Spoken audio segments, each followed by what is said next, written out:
بصوا بقى، الكوسة بالطريقة دي ليها عندي ذكرى حلوة جدا. كان عندي ضيوف ومش بتاكل الكوسة، وطبعا مش ذوق لما بيجيلنا ضيوف مش بياكلوا حاجة نعمل اصناف تانية.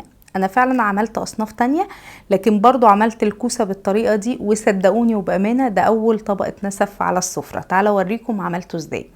اول حاجة جبت كيلو من الكوسة، بدأت اللي انا اشيل العنقود من فوق ومن تحت، وشلت جزء رفيع كده من الكوسة من فوق، وبعد كده بدأت اللي انا اشيله بالمعلقة المدورة دي اللي هو الحشو. ببدأ اللي انا اشيله بالمعلقة دي، وهبدأ اللي انا اقور الكوسة بالمعلقة بكل سهولة. لو مش عندنا المعلقة دي ممكن نستبدل المعلقة بالمعلقة بتاعت الشاي، هتدي برضو نفس الغرض. وكمان ممكن بالمقورة هتلاقوها برضو طلعت، يعني هنعملها بكذا طريقة.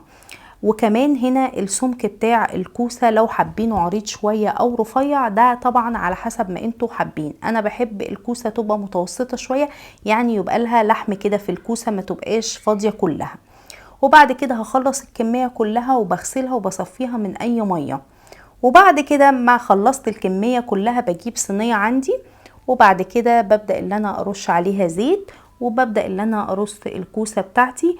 وفي الوقت ده بكون مشغلة الفرن، وبعد كده بديها رشة من الزيت تاني، وبملحها بملح وفلفل. وبعد كده بدخلها الفرن عندي رف وسطاني، حوالي بتاخد من 20 ل 30 دقيقة على حسب طبعا درجة الحرارة وعلى حسب الكمية. بعرف امتى اللي هي مظبوطة، لغاية اما تقلبوا الكوسة تديكم اللون ده.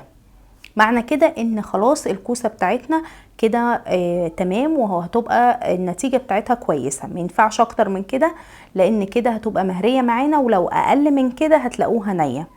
هبدأ في الحشوة. عندي طاسة سخنة، نزلت بمعلقة من السمنة، بصلة متوسطة مبشورة ناعم، وببدأ اللي انا اشوحها لغاية اما تتشوح حلو كده وتبدأ اللي هي تاخد لون. هبدأ انزل بربع كيلو من اللحمة المفرومة. كيلو كوسة اخد ربع لحمة مفرومة، وده مناسب جدا.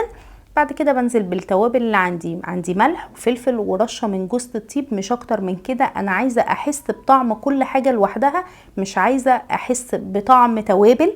الوصفة دي وصفة ناعمة يعني ملهاش توابل كتير.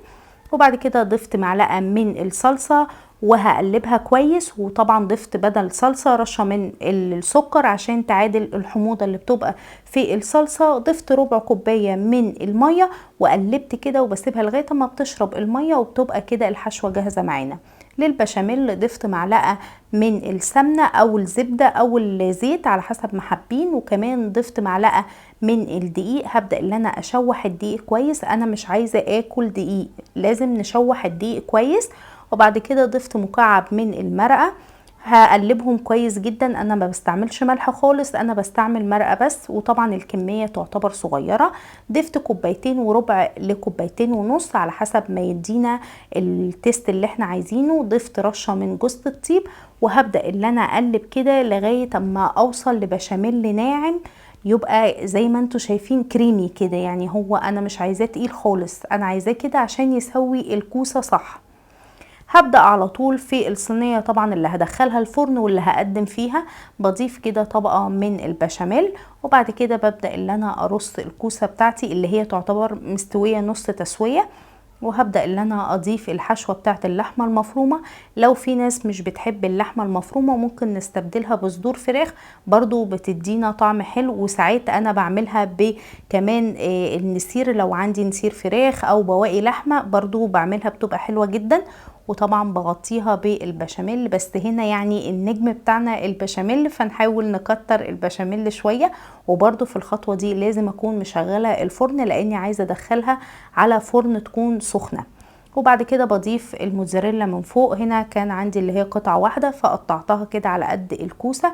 دخلتها الفرن برضو بتاخد من 20 ل 30 دقيقة تاني، برضو على حسب الكمية والفرن. انا عندي الفرن بيبقى ضعيف شوية. وضفت كمان رشة من البابريكا ورشة من الزعتر. بجد وهم طبق وهم، جربوها بالطريقة دي بجد هتتنسف عندكم. وكده خلصت، يا رب الحلقة تكون عجبتكم. باي باي.